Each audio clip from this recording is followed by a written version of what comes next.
Hi, everybody. I'm Jennifer Valoppi. I'm the founder and president of the Women of Tomorrow Mentor and Scholarship Program.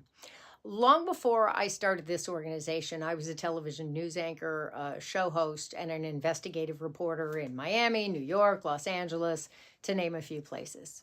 Many years ago, when I was in my early 20s, I was doing some investigative work in West Palm Beach for the NBC station there, WPTV Channel 5. There was a young man who was facing the electric chair. He was accused of killing a Palm Beach County Sheriff's deputy, a 26-year-old SWAT team member, and there was no doubt about it, that officer would not have died that night if it were not for the actions of Nick Tafaro.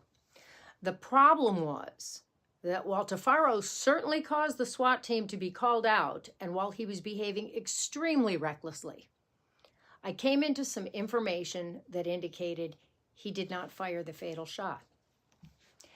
That possibly the sheriff's department had also acted recklessly on some level, and that it may have been another deputy who accidentally fired the fatal shot. So now you have two young men, one who was dead, the other who was facing death, one innocent, and the other perhaps at least not guilty under the law. Tafaro had been held for 2 years without bond when I started investigating the case, and my station was none too happy about it, because we did rely on our relationships with the sheriff's department to get a lot of our news in those days. But considering I did the vast majority of my investigation on my own time, in my own apartment, listening for hours and hours and months to tapes and paperwork, going over it ad infinitum, they allowed me to continue. And then Scripps Howard, the owner of the station, sent the bigwigs down from Cleveland to grill me and find the flaws in my reporting. By now, I was so many months in that I was passionately committed to this story. It was sad. I did a lengthy debriefing with at least 5 men. One was a lawyer in the general manager's office, and it soon became apparent that they couldn't find a fatal flaw in my reporting, or at least they couldn't find a legitimate reason to kill the story. At least that's how the news used to be, less political and geared more toward fact-finding and truth. So finally, my general manager, Bill Brooks, got me alone in the office overlooking the Intracoastal. Bill was an ex-Catholic priest from Boston who married an ex-Catholic nun that he met at a Boston Red Sox game. He was a fair and decent man who I greatly admired and respected. Bill looked me in the eye and he said, "We're not going to kill the story if you can tell me in all good conscience that you believe it's the right thing to do when this poor young officer is dead." It was such a sad story. I said, "Bill, the problem is I cannot in all good conscience let a man go to the electric chair for a shot that I believe he did not fire." The 3-part series aired that week. It was called A Shot in the Dark. My fellow journalists pretty much all scoffed at me. I had some death threats at that moment in time. But almost immediately after the series aired, the judge released Tafaro on bond for the first time in 2 years.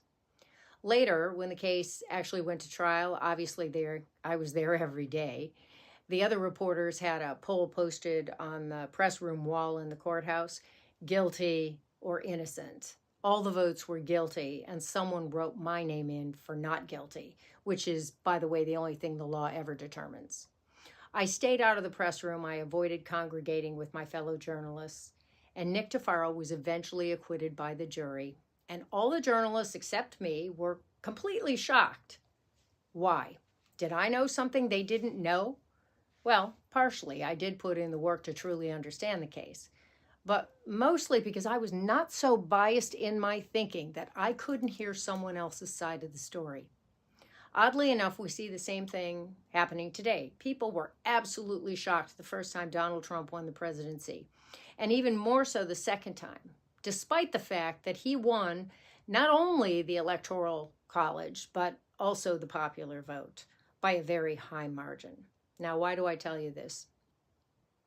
Because those of you who actually want to be journalists, or maybe you just want to be a thought leader in your community, you have to remember we cannot have a free country without a free press and without free thinking. But in order for the media to be free, it needs to be free of the limited thinking and refusal to debate and understand other people's points of views. This is a country founded on rigorous debate. Whether it's professionally or in your personal life, I urge you, please discuss your views with people, not just who think like you, but who look at the world differently. And please do it civilly. Especially the algorithms in social media are designed to feed you only the information it thinks you want to hear. And if that's all you ever hear, you will never change your mind about anything. And most importantly, you will never grow as a person. By the way, the Sheriff's Department underwent new training and learned new techniques for the SWAT team that year after that case. And hopefully they became a better department. Always remember, there are 3 sides to every story: mine, yours, and the truth. Fair, balanced, and accurate journalism is the only way to get to the truth. Enjoy the summit.